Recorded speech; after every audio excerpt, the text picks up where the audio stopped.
ओम शांति। 27 मई 2026 आज की साकार मुरली रंगीन बड़े बड़े अक्षरों में पढ़ें, सुने और मंथन करें। हम प्रतिदिन प्रातः 4 बजे, 6 बजे, शाम को 4 बजे, 8 बजे मुरली मंथन करते हैं। आप सभी भी इस मुरली मंथन में साथी व सहयोगी बन सकते हैं, जिसके लिए इसी वीडियो के डिस्क्रिप्शन बॉक्स में गूगल मीट का लिंक दिया हुआ है, जिस लिंक के द्वारा आप रोजाना जब भी सुविधा हो आप जुड़ सकते हैं। वो लिंक रोजाना के लिए चारों समय के लिए एक रहता है,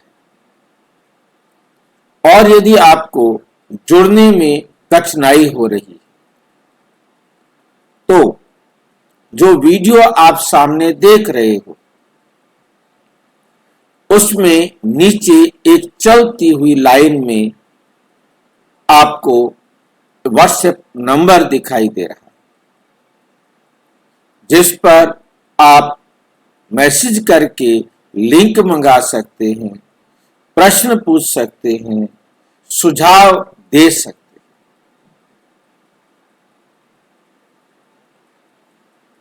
इसके साथ सबसे अच्छा, इसी व्हाट्सएप नंबर के बाद आपको वेबसाइट दिखाई दे रही है, जिस पे लिखा है www.brahmakumaris BK ओम शांति। उसे आप यहां लिखेंगे तो आपके सामने गूगल में ये खुल के आ जाएगा, ब्रह्मा कुमारीज BK ओम शांति। पूरा खाली ब्रह्मा कुमारीज नहीं, ब्रह्मा कुमारीज BK ओम शांति होम खुल के आएगा। आप इसे क्लिक करेंगे तो आपके सामने सारा खजाना हाजिर है, और इसमें सबसे पहले ऊपर आपको दोनों YouTube चैनल का बारे में दिखाई दे रहा है। आप इसको क्लिक करेंगे तो आपके सामने YouTube चैनल आ जाएगा। जब भी आपको जुड़ना है ये बेस्ट है, आपको तुरंत आपके सामने दिखाई देगी आज की मुरली। जो भी वीडियोस हम अपलोड करते हैं वो सारे के सारे आपके सामने आ जाते हैं। तो यहाँ पर आपको ये मुरली चलती हुई दिखाई देगी 27 तारीख की, और उसके बाद जो भी लास्ट होगी वही आपको सामने दिखाई देगी। आज की साकार मुरली रंगीन बड़े बड़े अक्षरों में पढ़ें, सुने और मंथन करें। आप प्रतिदिन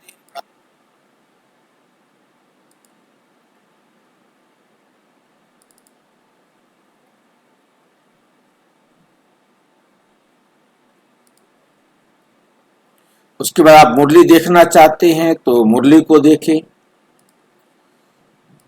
मुरली को क्लिक करेंगे तो आपके सामने मुरली आ जाएगी। उसको आप ऑडियो वीडियो जो भी देखना चाहे आगे पीछे देख सकते हैं। और उस मुरली के बाद आप देखेंगे कि प्रश्न का हम रोजाना मुरली के प्रश्नों पर एक फॉर्म बनाकर भेजते हैं, जिसमें आप अपनी मुरली को रिवाइज कर सकते हैं, जिसमें प्रश्न भेजे जाते हैं ज्ञान के, योग के, धारणा के, चारों सब्जेक्ट के आपके पास प्रश्न आते हैं। आप उन प्रश्नों को उत्तर देकर आप अच्छी तरह से अपने आप को चेक कर सकते हैं कि मेरे कितने याद रहे, कितनों का मैं उत्तर दे सका।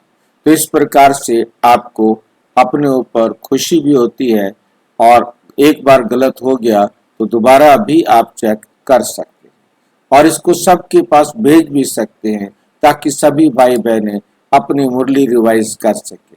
ये उन भाई बहनों के लिए बहुत बड़ा आपकी तरफ से सहयोग होगा। बाकी कोई देखेगा अपने लिए, नहीं देखेगा अपने लिए, हमारा फर्ज है हर एक तक पहुंचाना। उसके बाद ये हमारा लिंक है आज के लाइव मुरली जुड़ने के लिए।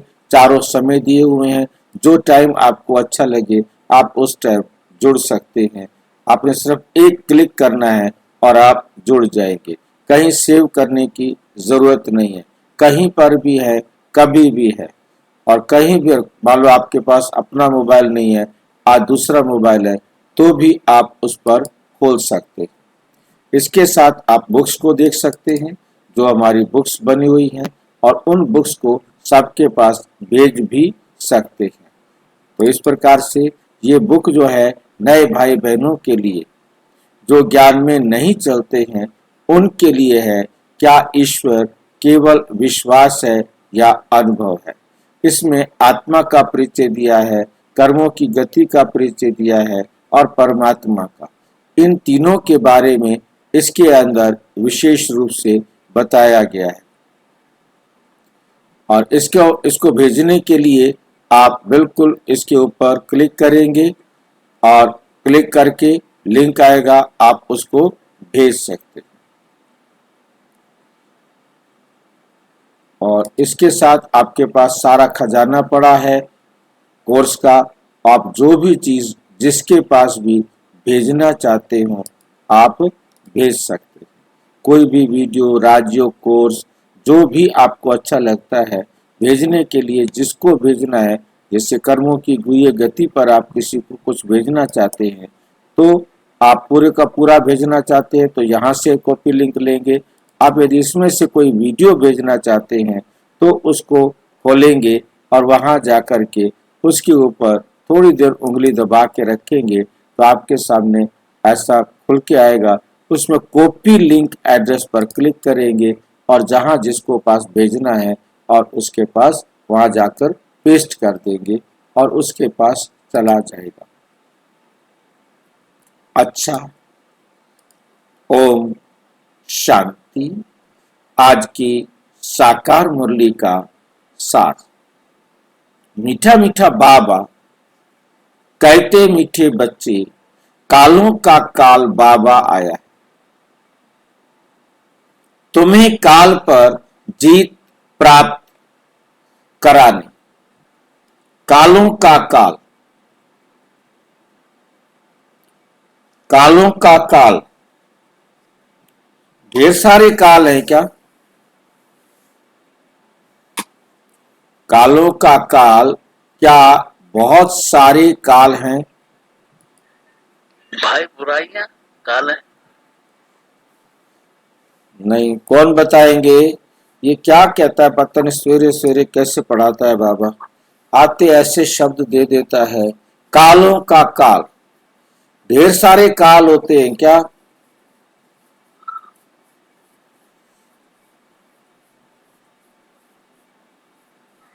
महाकाल।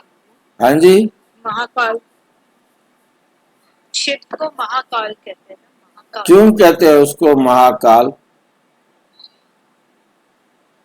काल कौन है और महाकाल कौन है? हाँ जी, शिवा को डिस्ट्रॉयर कहते हैं ना, डिस्ट्रॉयर। ब्रह्मा को तो क्रिएटर काल कहते माना हैं, शिवा को महाकाल माना डिस्ट्रॉयर। काल मतलब मृत्यु, डेथ। तो डेथ की बहुत सारी होती है। सबसे उत्कृष्ट समय, हाँ जी, सबसे उत्कृष्ट समय कालों का। समय तो एक होता है ना। यदि काल माने समय है तो समय तो एक ही होता है या अलग अलग समय होता है? वो बाबा आते हैं ना, समय काल से परे भाई, काल से परे, समय से परे जो है वो महाकाल। फिर तो कालातीत होना चाहिए ना। काल से परे तो कालातीत होना चाहिए। तो यहाँ तो बात ही कुछ अलग है। कालों का काल,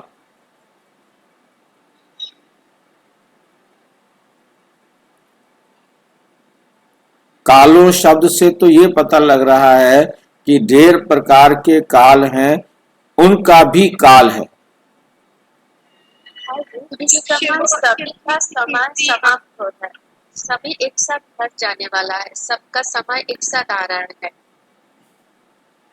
तो सबका समय तो एक ही है ना, 1 सेकेंड, और सबके लिए वो 1 सेकेंड है ना।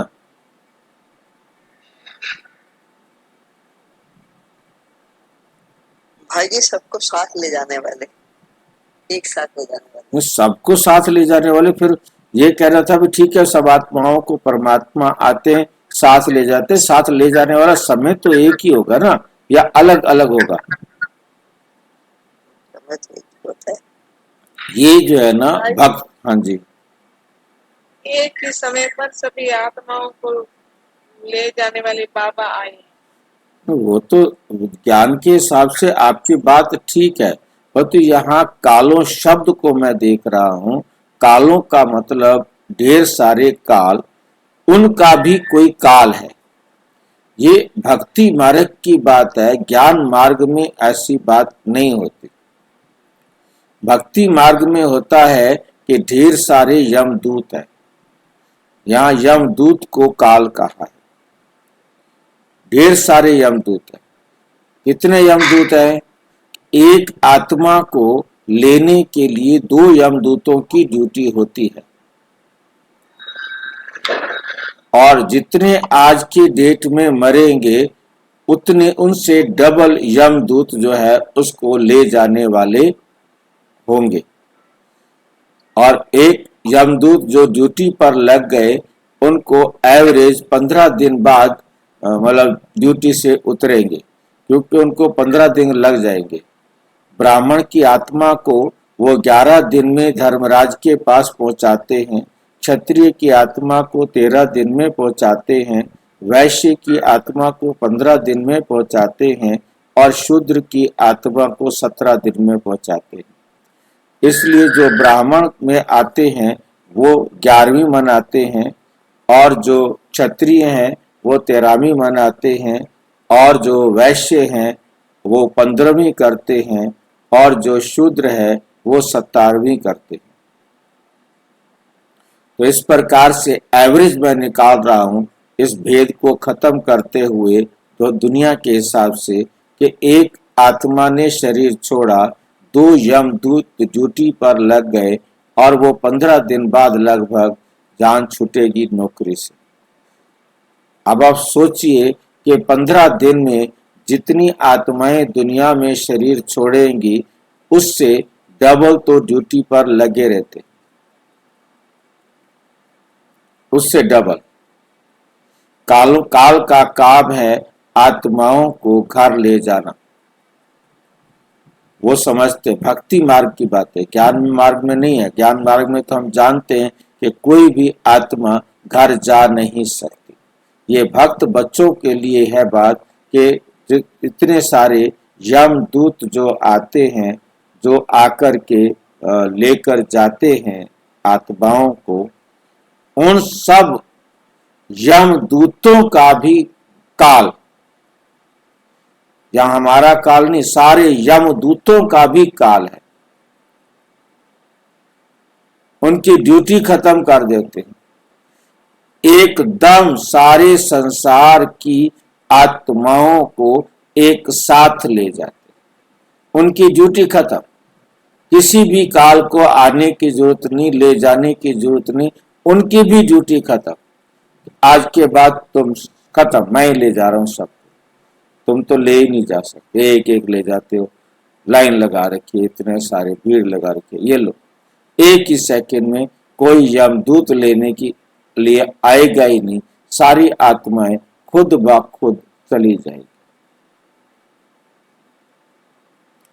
तुम्हें काल पर जीत प्राप्त कराने और हमें आकर काल पर जीत पहनाते हैं, हमें समझा देते हैं आज के बाद तुम्हारे पास कोई यमदूत लेने के लिए नहीं आएगा। भाई काल मतलब समय होता है, काल माने समय होता है, काल माना यमदूत होता है। काल यानी मृत्यु भी होता है, हाँ जी, ऐसा भी लिखा मृत्यु भी होता है। हाँ, मृत्यु भी होता है। काल आ गया मीन्स मृत्यु समय आ गया, मृत्यु का समय आ गया। वास्तव में इसका प्रयोग तो इस प्रकार से हुआ था, आगे शब्द बिगड़ते गए। जय मैंने बताया था कि यम दूत, यम आ गया, यम आ गया संस्कृत में यम माना होता है रुकना। तो आत्मा चल रही थी जब तक शरीर चल रहा था। दुनिया वाले तो शरीर को देखते हैं ना, शरीर चल रहा था और अचानक आत्मा निकली और शरीर में यम आ गया। यम माना रुकना, चलता हुआ शरीर रुक गया। तो उन्होंने कहा जी शरीर यम आ गया, यम आगते, संस्कृत बोलते थे तो यम आगते बोल दिया उन्होंने। अब जहां पे जो भाषा होगी उन्होंने वही बोल दिया। अब यम आगते का मतलब था चलते शरीर में रुकावट आ गई, चलता शरीर रुक गया। अब दुनिया वालों ने आगे समझा कोई यम दूत आया और इस आत्मा को ले गया। उनको यम का अर्थ नहीं याद रहा कि रुकना होता है, और उन्होंने एक यम दूत बना दिया जिसकी ड्यूटी लगा दी कि वो आया और आत्मा को ले गया। और कहानी लिख दी गरुड़ पुराण के अंदर कि यम दूत आता है और दो यम दूत आते हैं और आत्मा को ले जाते। यम आगते रुक जाने को उन्होंने एक दूत बना दिया, दूत बना के गपोड़ कहानी बना दी और दो दो यम दूत लेने के लिए आने वाले बना दिए, अपना धंधा बना लिया। भाई जी, और एक जमदूत नहीं, दो आते हैं। एक आत्मा को गरुड़ पुराण में तो यही लिखा है ना कि एक आत्मा को ले जाने के लिए दो यमदूत, अकेले से भाग जाए कोई, पकड़ के रस्सी से पकड़ के बांध के लेके जाते हैं।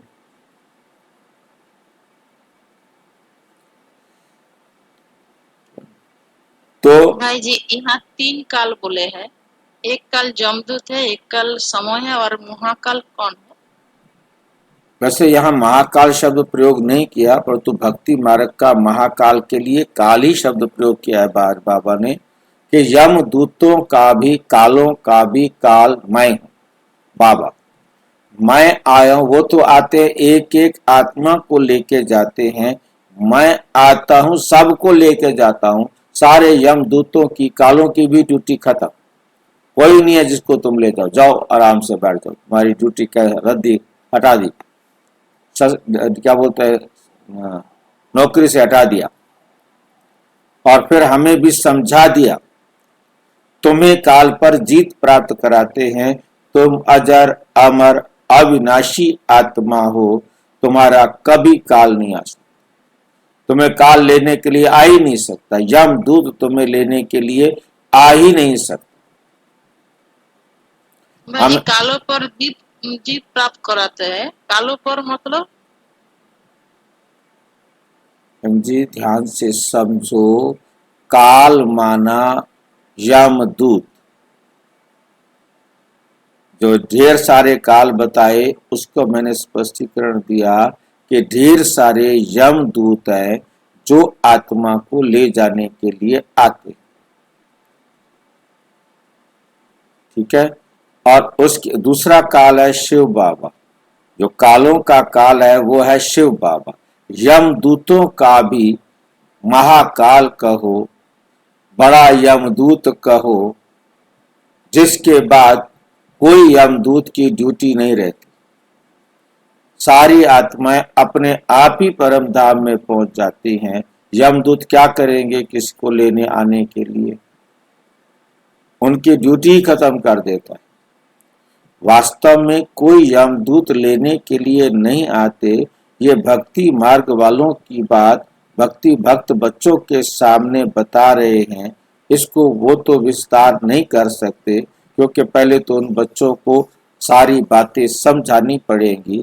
इसलिए उन्हीं की भाषा में के हिसाब से बाबा ने कहा, मैं कालों का काल महाकाल हूँ जो सारी आत्माओं को एक साथ ले जाता। एक लाइन खत्म। फिर दूसरी लाइन आ जाती है, तुम्हें काल पर जीत प्राप्त कराता हूं, हमें काल पर जीत कैसे प्राप्त कराने के लिए कि हम आत्मा हैं, आपको कोई यमदूत लेने के लिए नहीं आएगा। आप अमर हैं तो मरते ही नहीं हो। ये बात हमें समझा दी। अब काल शब्द का यमदूत के साथ लिंक कैसे जुड़ा, थोड़ा सा इसको भी देख लिया जाए, क्योंकि काल और यमदूत तो अलग अलग शब्द है ना। क्योंकि दुनिया में क्या है, काल का मतलब है समय, सामान्य भाषा में। जैसे हम देखते हैं कि अच्छा 4 बज के मुरली का समय हो गया। अब यदि 4 बज गए मुरली का समय हो गया, दोनों में से एक बात बोल सकते हैं, या तो वो 4 बज गए भाई, और ये भी कह सकते मुरली का समय हो गया भाई। मुरली का समय हो गया तो मतलब है कि टाइम हो गया। किसका टाइम हो गया? मुरली शुरू करने का टाइम हो गया। अब मुरली खत्म होने का टाइम होगा तो भाई प्लीज 4-5 बज गए हैं, बंद करो मुरली। उसके लिए बजाय इसके कहने के लिए कि मुरली बंद करो, ये कहा जाएगी 5 बज गए, समय हो गया। समय हो गया, किस चीज का समय हो गया भाई? मुरली खत्म करो ना। स्कूल में होते थे, टाइम हो गया भाई, टाइम हो गया भाई, समय आ गया। मतलब कहने का है आत्मा के शरीर छोड़ने का समय आ गया। काल आगते, वहां था यम आगते, यम आया था शरीर में, शरीर चलता रुक गया था, समय आ गया। किसका समय आ गया? यमदूत का आत्मा को ले जाने का समय आ गया। इसलिए काल समय को कहा, समय आ गया। किसका समय आ गया? आत्मा के शरीर छोड़ने का समय आ गया। तो इसलिए काल भी यमदूत के लिए प्रयोग किया जाने लगा। तो परमात्मा को भी जब समय आता है तो सारी आत्माओं को एक साथ ले जाते हैं, सारी आत्माओं को एक साथ ले जाते हैं, इसलिए उसे महाकाल का, शिव बाबा को माल का, महाकाल का। और हमारे ऊपर काल नहीं आना, मतलब हमारा कभी भी मृत्यु का समय नहीं आएगा। ये बात क्या हम अमर आत्माएं हैं, हमारी कभी मृत्यु नहीं हो सकती। तो अपने आप को बैठकर मन मना भाव के मंत्र से अपने आप को बैठ समझाओ कि मैं अजर अमर अविनाशी आत्मा। फिर थोड़ी देर रुक करके अनुभव करो, बजाय बोलने के अनुभव करो कि मैं अमर आत्मा हूं। बोलना नहीं है, ये रिपीट नहीं करना है। आपको आपकी स्मृति में आ गया है मैं अमर आत्मा हूं, इसको फिर अनुभव करो। पहली सोच और अब की सोच में, अब के संकल्प में क्या अंतर है? मेरे को कुछ भी नहीं हो सकता, मुझ आत्मा का कोई भी विनाश नहीं हो सकता। ये बैठकर अपने आप को समझाना, अनुभव करा। जब ये पक्का पक्का अनुभव होता जाएगा तो आपको बहुत शक्ति मिलेगी, भय मुक्त हो जाएगी, मौत के भय से मुक्त हो जाएगी। सारी दुनिया में सबसे बड़ा भय है तो मौत का भय है, और उस मौत पर आपने जीत पाली। कब जीत पाली? जब आपने अपने आप को अनुभव करा दिया कि कोई भी मेरे शरीर को नष्ट कर सकता है, परंतु मुझे कुछ नहीं कर सकता। मुझ आत्मा का कुछ भी नुकसान नहीं कर सकता। मैं तो अमर आत्मा। ये है काल पर जीत पाना। तो परमात्मा आकर हमें काल पर जीत पहनाते।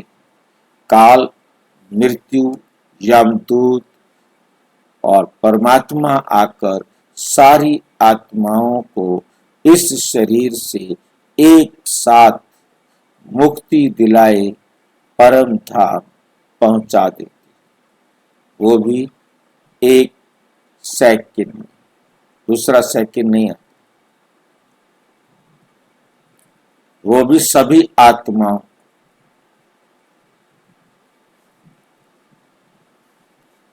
प्रश्न, रूहानी बाप तुम रूहानी यात्रियों को कौन सी एक विशेष शिक्षा देते? रूहानी बाप तुम रूहानी यात्रियों को कौन सी एक विशेष शिक्षा देते?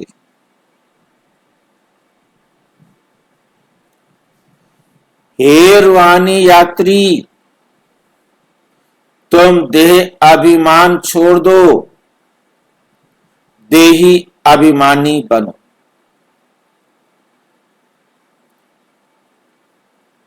रावण ने आधा कल्प से तुम्हें देह अभिमानी बनाया, अब आत्म अभिमानी बनो। ये रूहानी ज्ञान सुप्रीम रूह ही तुम्हें देता और कोई नहीं दे सकता, और कोई नहीं दे सकता।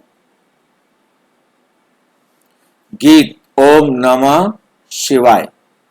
ओम शांति। बच्चों ने अपने बाप की महिमा सुनी, गाया भी जाता है ऊंच ते ऊंच भगवान, वो है सब बच्चों का बाप। बाकी जो भी है आपस में सब ब्रदर्स है और सबका बाप भी एक है, वे है शिव बाबा। बाप ने समझाया है, हे बच्चों, भक्ति मार्ग में तुमको दो बाप है, लौकिक बाप और पारलौकिक बाप। रचयिता से रचना को वर्षा मिलता है। जो रचयिता है वो अपनी रचना को अपना वर्षा देते हैं। ये है बेहद का वर्षा। बेहद का वर्षा क्या होता है? हाँ जी, इसके बाद और पाने का कुछ बाकी नहीं रहेगा, सब कुछ मिल जाएगा। संपूर्ण। बेहद का अर्थ हुआ संपूर्ण, कंप्लीट वर्षा, जिसके बाद कुछ नहीं रहता। संपूर्ण, सारा का सारा वर्षा बाबा हर आत्मा को देते। बेहद का बाप तो एक ही है, बेहद का बाप तो एक ही है, जिससे बेहद का वर्षा मिलता है। वे है निराकार, उसका नाम है परम पिता परम आत्मा शिव। उसका एक का नाम क्या है? परम पिता परम आत्मा शिव। कहते भी हैं शिव परमात्माए नमः। बाकी सब देवी देवताओं के लिए कहेंगे ब्रह्मा देवताए नमः, विष्णु देवताए नमः, शंकर देवताए नमः। 33 करोड़ देवी देव आत्माएं हैं, परंतु परम आत्मा एक, वो है ऊंच ते ऊंच। तुम्हारी बुद्धि चली जाती है निराकार बाप के पास। तुम्हारी बुद्धि कहाँ जाती है? निराकार बाप के पास चली जाती है। निराकार बाप की तरह वे रहते हैं। निराकार बाप कहाँ रहते हैं? परम धाम में, जहां से तुम आत्माएं आती हो। हम आत्माएं सब कहां से आई हैं? परम धाम से। हम सारी आत्माएं परम धाम से आती हैं। बाप भी वहीं रहते हैं। हम आत्माओं का पिता परम आत्मा भी कहाँ रहते हैं? परम धाम में। हम आत्माएं भी परम धाम में रहती हैं, वहां से यहाँ पाठ बजाने के लिए आती हैं, और परम आत्मा भी वहीं परम धाम में रहते हैं। वे है सर्व का सदगति करने वाला। उसमें भी भारत परम पिता परम आत्मा का बर्थ प्लेस। उसमें भी भारत जो है वो परम पिता परम आत्मा का बर्थ प्लेस, जन्म स्थान है। शिव जयंती भी यहाँ मनाते हैं। उस रूहानी बाप को ही ज्ञान का सागर, पतित पावन, लिबरेटर, गाइड कहा जाता है। वही दुख हारता, सुख करता है। ये भारतवासी जानते हैं। ये कौन जानते हैं? भारतवासी जानते हैं यह दुख धाम है। भारत ही सुख धाम था। बाप बच्चों को बैठ समझाते हैं, हे भारतवासी, तुम विश्व के मालिक थे, जबकि तुम्हारा आदि सनातन देवी देवता धर्म था। देवी देवता धर्म श्रेष्ठ, कर्म श्रेष्ठ थे। अब ये धर्म भ्रष्ट, कर्म भ्रष्ट बन गए हैं। अपने को पावन देवता कहला नहीं सकते। अपने को पावन देवता कहला नहीं सकते। कलयुग अंत तक भक्ति मार्ग चला आता है। उसमें ज्ञान होता नहीं। ज्ञान से होती है सदगति। सर्व का सदगति दाता बाप जब तक ना आए तब तक सदगति हो ना सके। सदगति देने वाला सारे संसार की आत्माओं को सदगति देने वाला जब तक नहीं आता तब तक सदगति हो ना सके। क्योंकि सदगति देने वाला एक ही बाप है जो सारे संसार की आत्माओं को सदगति देते हैं, और कोई आत्मा दे नहीं सकती। जब तक ना आए तब तक सदगति हो ना सके। बाप कहते हैं, बाप क्या कहते हैं? मैं कल्प के संगम युग पर आता हूं। कब आते हैं बाबा? कल्प के संगम युग पर आता हूं। इस समय है ही पतित दुनिया, पावन एक भी नहीं होता। भल सन्यासी पवित्र बनते हैं, परंतु फिर उनको पुनर्जन्म तो यहाँ लेना ही है। विश्व से जन्म लेना पड़े, वापस जाने का है नहीं। जब चक्र पूरा होता है तब ही बाप आकर ले जाते हैं। इनको कहा ही जाता है रूहानी ज्ञान। सुप्रीम रूह रूहानी ज्ञान देते हैं। सुप्रीम रूह ही ज्ञान का सागर, पतित पावन है। बाकी शास्त्रों का ज्ञान तो है भक्ति मार्ग। बाप कहते हैं यज्ञ, तप, तीर्थ आदि करते और ही नीचे गिरते आए हो। तुम पहले सतो प्रधान थे, भारत में पवित्रता थी, तो पीस प्रॉस्पेरिटी भी थी, हेल्थ वेल्थ दोनों थे। आज से 5000 वर्ष पहले की बात है। यह भारत स्वर्ग था। उस समय और कोई धर्म नहीं था, सिर्फ एक की एक ही आदि सनातन देवी देवता धर्म था, जो परम पिता परम आत्मा ने स्थापन किया। स्वर्ग की स्थापना तो वही करेंगे, मनुष्य तो कर ना सके।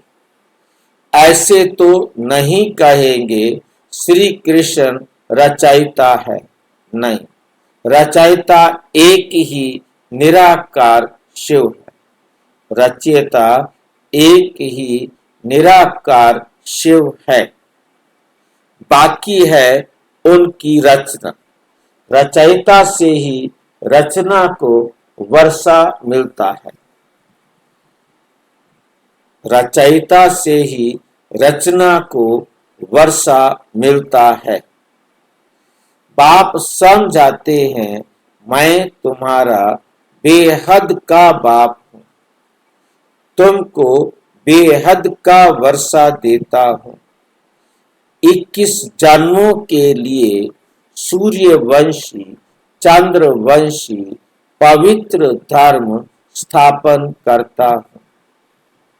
ब्राह्मण धर्म है चोटी, सबसे ऊंच है रूहानी बाप।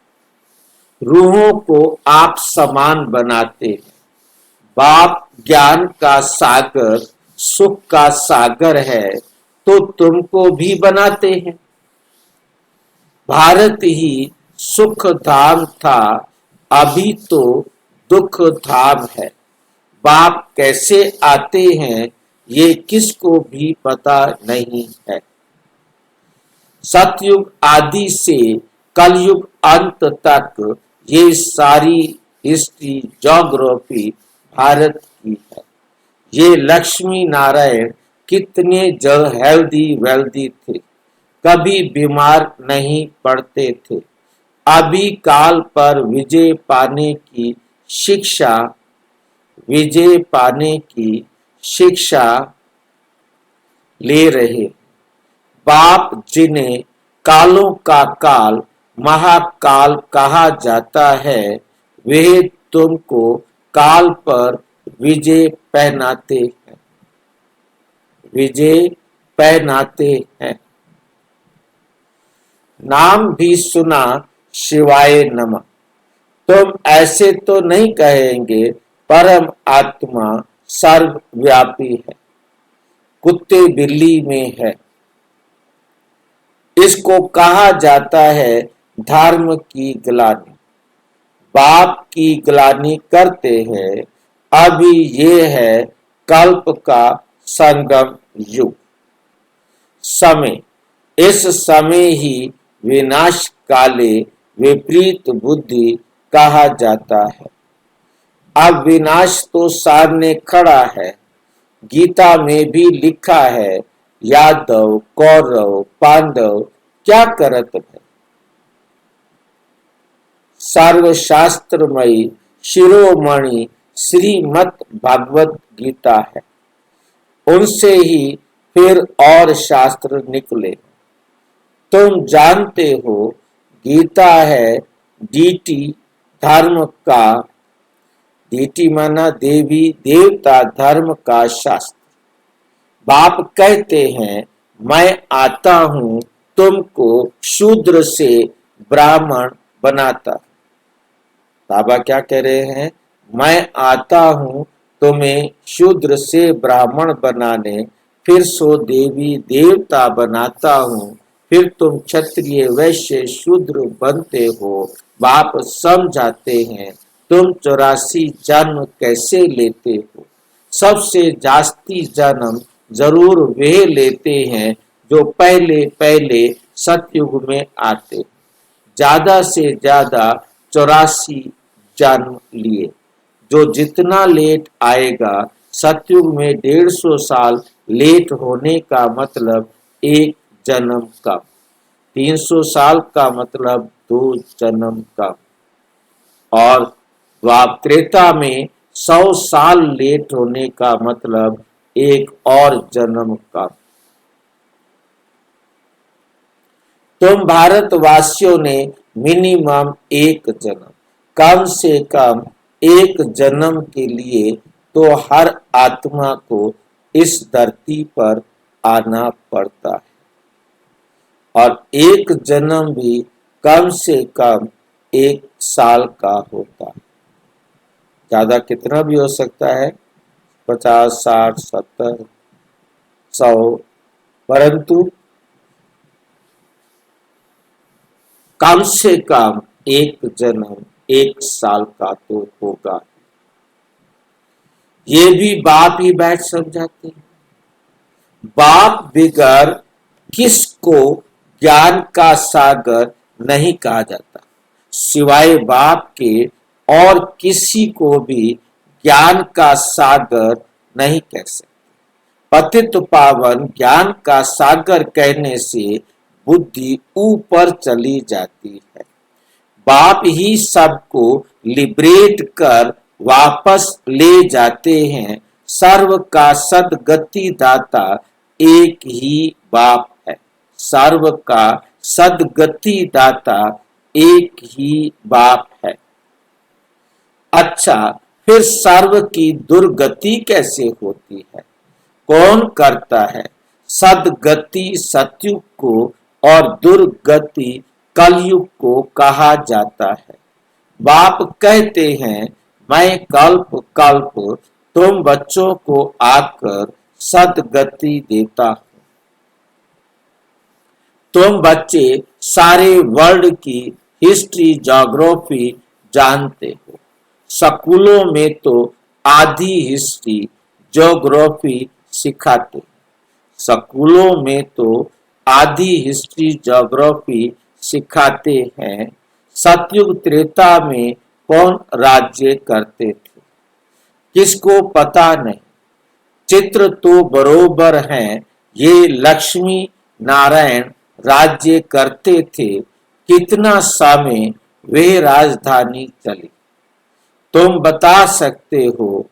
क्रिश्चियन डिनाइस्टी 2000 वर्ष चली, बौद्ध डिनाइस्टी इतना समय चली, इस्लामी उनके आगे फिर चंद्रवंशी थे जो 1250 वर्ष चले। सतयुग त्रेता में सूर्यवंशी चंद्रवंशी ही थे और कोई धर्म नहीं था। तुम ही सूर्यवंशी चंद्रवंशी बनते हो। अब फिर से बने हो ब्राह्मण वंश। अभी फिर से बने हो, क्या बने हो? ब्राह्मण वंशी। ये सारा नाटक भारत पर ही बना है। भारत ही हेल और हेवन बनता है, और धर्म वालों के लिए नहीं कहेंगे, वे तो हेवन में होते ही नहीं। कोई मरता है तो कहते हैं स्वर्गवासी हुआ, परंतु समझते नहीं नरकवासियों को तो नरक में ही जन्म लेना पड़े। स्वर्गवासी स्वर्ग में ही पुनर्जन्म लेंगे। तुम बच्चे समझते हो ये लक्ष्मी नारायण स्वर्गवासी थे। उन्होंने ये राजधानी कैसे पाई? लाखों वर्ष की बात तो याद रह ना सके। सतयुग में ये शास्त्र आदि होते नहीं। यह सारी भक्ति की सामग्री है। सीढ़ी नीचे उतरनी ही है। सतो प्रधान से सतो रजो तमो में। ये सीढ़ी उतरने में 5000 वर्ष लगते हैं। सतयुग में 16 कला संपूर्ण, फिर त्रेता में 2 कला कम, आत्मा में चांदी की खाद पड़ती है। जब त्रेता आता है तो आत्मा में चांदी की खाद पड़ती है। कॉपर एज में आए तो कॉपर की खाद अलाए पड़े, और इस समय तो आयरन एज एकदम पतित तमो प्रधान बन गए। आत्मा में ही खाद पड़ती है। तुम ही पूरे 84 जन्म लेते हो। ये रूहानी बाप शिव बाबा आकर रूहानी बच्चों को समझाते हैं। तुमको अब आत्म अभिमानी बनना है। रावण की परवेशता होने से सब देह अभिमानी बन जाते हैं। अब अपने को आत्मा समझना है। हम ही 84 जन्म ले भिन्न भिन्न पार्ट बजाते हैं। अब 84 का चक्र पूरा हुआ। अब तो शरीर भी जड़ जड़ीभूत हो गया है। द्वापुर से रावण राज्य होता है। सतयुग में है राम राज्य। सतयुग में तुम आत्म अभिमानी थे। द्वापुर कलयुग में तुम देह अभिमानी बन जाते हो। न आत्मा को और न परम आत्मा को जानते हो। ना तो तुम आत्मा को जानते हो और न परम आत्मा को जानते हो। बाप समझाते हैं आत्मा एक स्टार है। भ्रिकुटी के बीच में चमकता है अजब सितारा। उनको सिवाय दिव्य दृष्टि के देखा नहीं जा सकता। वे बिल्कुल ही सूक्ष्म है। आत्मा ही एक शरीर छोड़ दूसरा लेती है। हम आत्मा ने 84 जन्म लिए हैं। परम पिता परम आत्मा भी बिंदी है। उनको ही ज्ञान का सागर पतित पावन नॉलेजफुल कहा जाता है। परम पिता परम आत्मा में सृष्टि के आदि मध्य अंत का ज्ञान है। बीज रूप होने के कारण उनको सत चित आनंद स्वरूप कहा जाता है। बाप में जो ज्ञान है वो जरूर सुनाना पड़े। ये है स्पिरिचुअल नॉलेज। सब रूहों का बाप आकर रूहों को पढ़ाते। तुमको आत्म अभिमानी बनना है। शिव बाबा हमको पढ़ाते हैं। वही नॉलेजफुल है। बाबा ही आकर स्वर्ग की रचना रचते हैं। तुमको स्वर्ग का लायक बनाते हैं। ये सृष्टि चक्र का राज कोई मनुष्य नहीं जानते। बाप को ही ना जानने कारण भारत का ये हाल हुआ। भारत में प्योरिटी थी तो पीस प्रॉस्पर्टी थी। अभी तो है ही नर्क। फिर कोई स्वर्ग में जा कैसे सकते। बिल्कुल ही पत्थर बुद्धि हो गए हैं। बिल्कुल क्या हो गए हैं? पत्थर बुद्धि हो गए हैं। बाप कहते हैं मैं बच्चों के लिए कोई तो सौगात ले आऊंगा। तुमको स्वर्ग का मालिक बनाता हूं। जिन्होंने कल्प पहले वर्षा लिया है वही अब लेंगे। मनुष्य से देवता बनेंगे। वास्तव में प्रजापिता ब्रह्मा के तो सब बच्चे हैं। अब ब्रह्मा द्वारा शिव बाबा रचना रच रहे हैं। ब्रह्मा कुमार ब्रह्मा कुमारी बनते जाते हैं। शिव बाबा से वर्षा लेने के लिए पुरुषार्थ तो करना है। तमो प्रधान से सतो प्रधान बनना है। बाप कहते हैं बच्चे मुझे याद करो तो तुम्हारे सब विकर्म विनाश होंगे।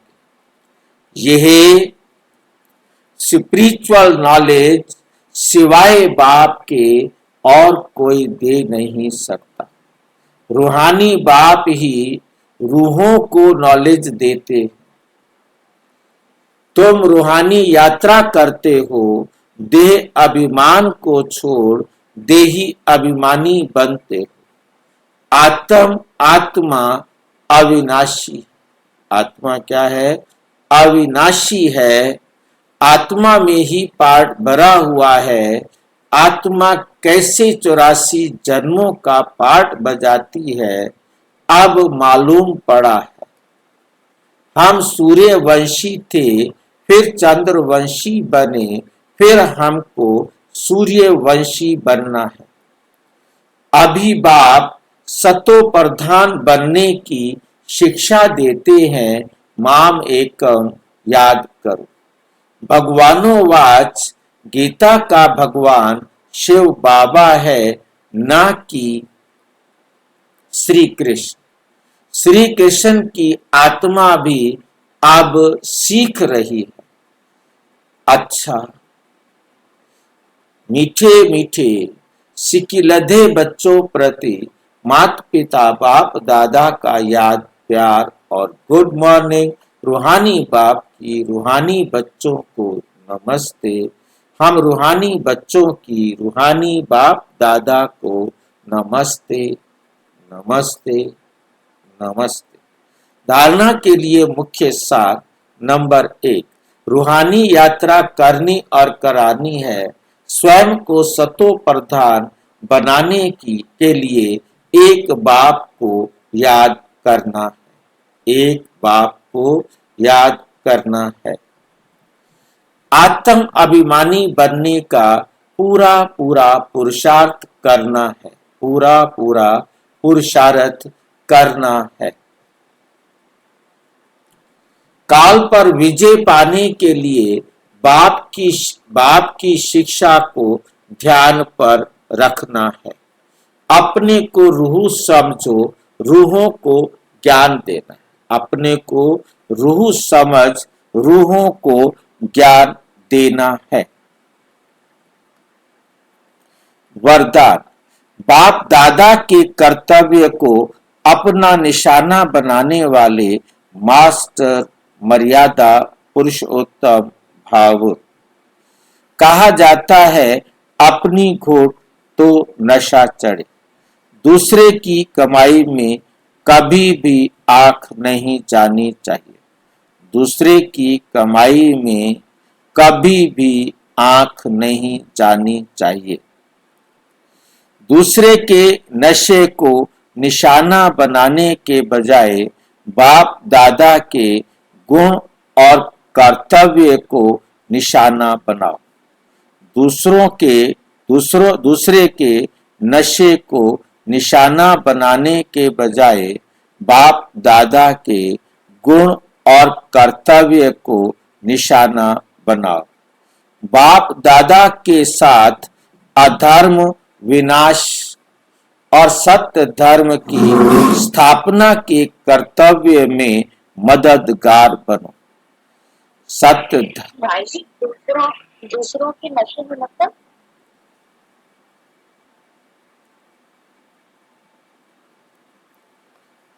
अपनी घोट तो नशा चढ़े, इसका क्या मतलब है? अपनी घोट तो नशा चढ़े, इसका क्या मतलब है?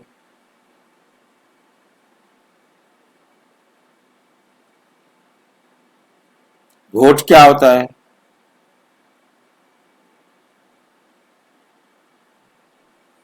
मतलब मिलाना। अच्छी तरह से पीसना। चटनी बनाते हैं ना, आजकल तो मिक्सी है ना। पहले वो पत्थर के ऊपर या दवरी डंडे के ऊपर एक पत्थर का बना होता था, डंडे से उसको कूट कूट करके पीस कर एकदम पीस देना। भाई भांग का एग्जाम्पल है ये। हाँ, वैसे ये भांग का एग्जाम्पल है। मतलब भांग की भांग की पत्तियों को, हाँ, भांग की पत्तियों को जितना घोटा जाता है वो उतनी नशीली होती। इसलिए कहा जाता है कि अपनी घोट, अपनी भांग को अच्छी तरह घोट और फिर पिएगा तो नशा चढ़ेगा। इसका हमारे अध्यात्म में आता है, जितना ज्ञान का अच्छी तरह मंथन करेंगे, जितना उसको घोटेंगे, उतना आपको लाभ होगा। स्कूल में भी पढ़ने के लिए कि घोट घोट कर याद करो, मतलब अच्छी तरह मंथन करके अपने जीवन में उसको धारण करो। तो अपनी घोट तो नशा चढ़े, जितना आप ज्ञान का मंथन अच्छी तरह से करेंगे उतना आपको खुशी होगी, नशा चढ़ेगा।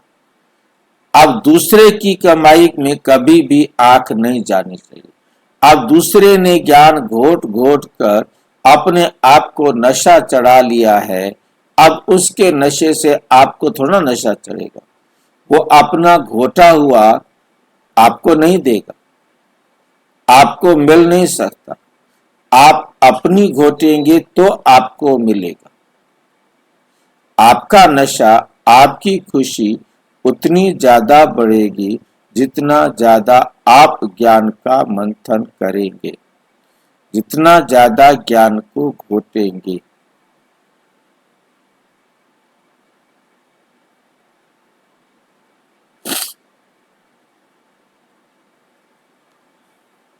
दूसरे के नशे को निशाना बनाने की बजाय, भाई दूसरे में ये है, उसको निशाना मत बनाओ।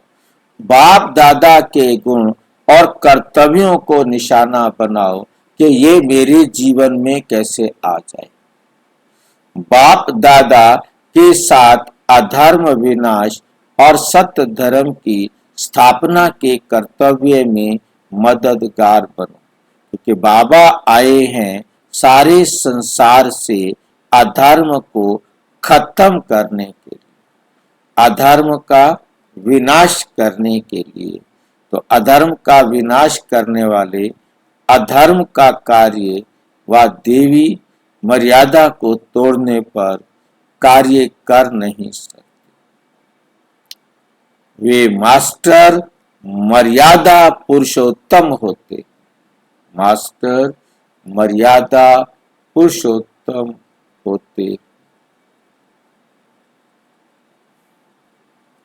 स्लोगन, नॉलेजफुल बन, व्यर्थ प्रश्नों को स्वाहा कर दो तो समय बच जाएगा। मातेश्वरी जी के अनमोल महावाक्य हैं, जिसका साथी है भगवान, उसको क्या रोकेगा आंधी और तूफान। देखो ये गीत सिद्ध करता है, ये गीत क्या सिद्ध करता है?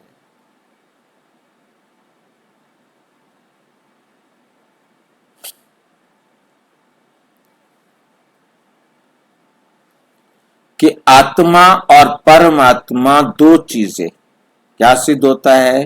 कि आत्मा और परमात्मा दो चीजें हैं। ना ईश्वर सर्वव्यापी है,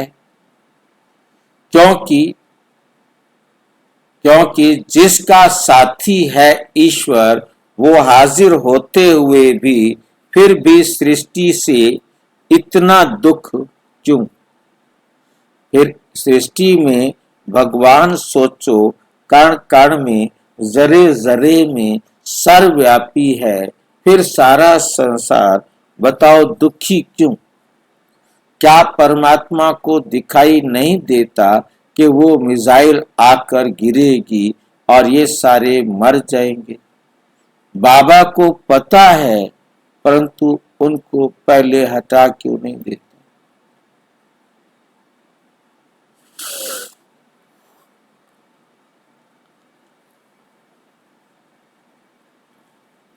वो हाजिर होते हुए फिर भी सृष्टि में इतना दुख क्यों?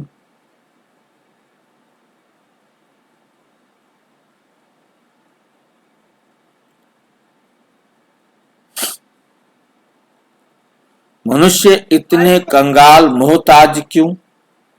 परमात्मा तो सुख स्वरूप है, तो सर्वव्यापी परमात्मा कहना गोया परम आत्मा की इंसल्ट करना है। भगवान के हाजिर होते दुनिया सुख स्वरूप है।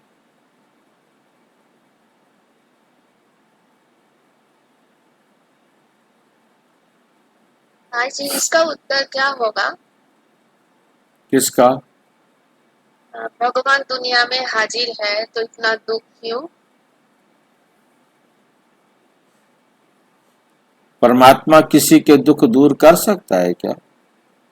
नहीं कर सकता। दुनिया वाले कहते हैं कि परमात्मा दुख हरता है, परमात्मा भी खुद आकर कहते हैं मैं दुख हरता हूं, परंतु किसी के दुख हर तो सकता नहीं। हर एक को रास्ता दिखाते हैं, जो जितना रास्ते पर चलता है उतना अपने दुख भूल जाता है।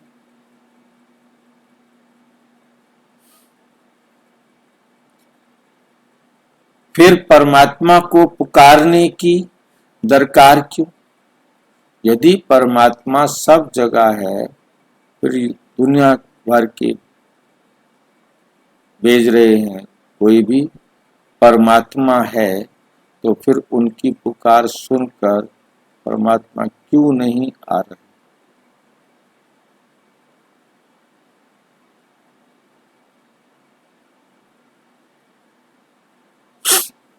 अच्छा, बार संगम पर आता है बाबा तो तब उनको हाजिर नाजिर कह सकते हैं, बाकी उनकी याद सबके दिलों में जरूर व्यापक है। याद सब दिलों में है, परंतु बाबा सबके दिलों में नहीं।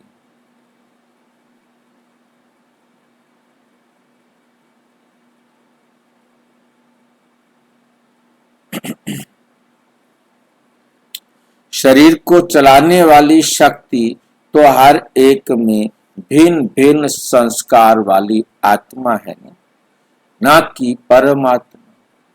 अब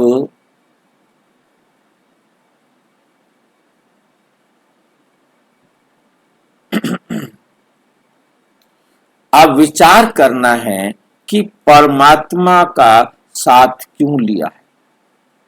अब विचार करना है कि हमने क्यों परमात्मा का साथ लिया।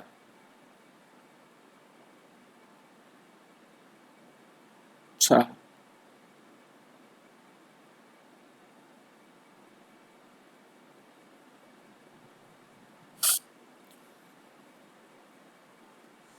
इस माया के आंधी और तूफान से पार होने के लिए तो जरूर माया का तूफान है, जिससे पार होने के लिए उस परमात्मा का साथ हम आत्माएं मांगती। अगर वो हाजिर होता, ना माया की उलझन होती, ना उनका साथ लेने के लिए याद करना पड़ता। तो हम आत्माओं और परमात्मा दोनों का इस खेल में पार्ट है। तो जब परम आत्मा आता है तो उनका पूरा साथ ले उनका ही जाना है, तभी माया के तूफान से छूट पाएंगे।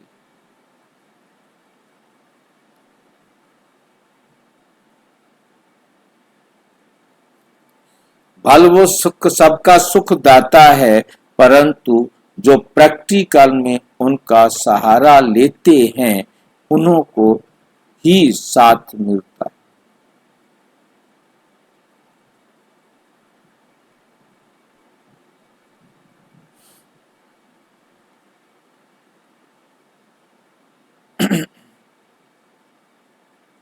उन्हों को ही साथ मिलता है तो उन बच्चों को एक्स्ट्रा प्राप्ति होती है।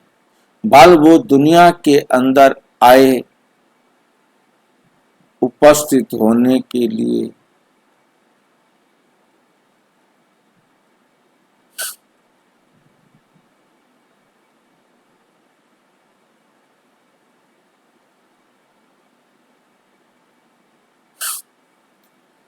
परंतु ओहो बाबा क्या है, भल वो दुनिया के अंदर आए उपस्थित हुआ है, परंतु ओहो आश्चर्यवत दुनिया इनको ना जानने के कारण इनका साथ नहीं।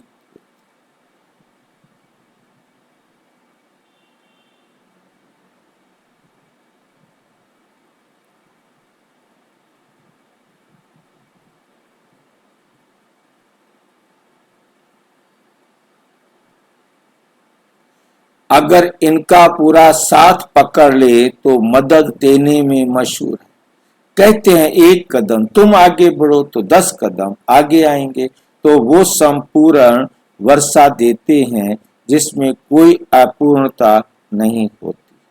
अच्छा, ये अव्यक्त इशारे सदा अचल अडोल एक रस स्थिति का अनुभव करो।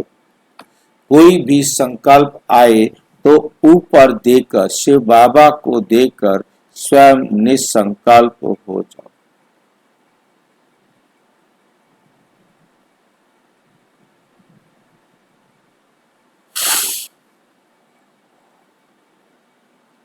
विचार देना, इशारा देना ये दूसरी बात है, खुद हलचल में आना ये दूसरी बात है।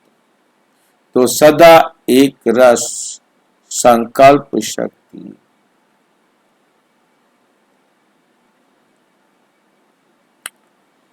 संकल्प दिया और निसंकल्प बने। संकल्प दिया और निसंकल्प बने। संकल्प किसको देना है? शिव बाबा को। मैंने संकल्प भी नहीं करना तो थायराइड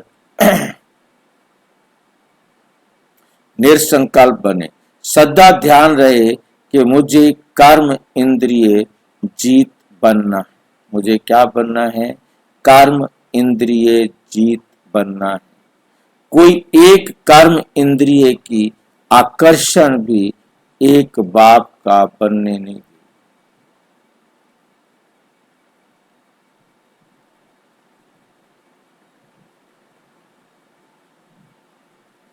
एक रस स्थिति में स्थित होने दे, एक बाप का बनने नहीं देगी, एक रस स्थिति में स्थित होने नहीं।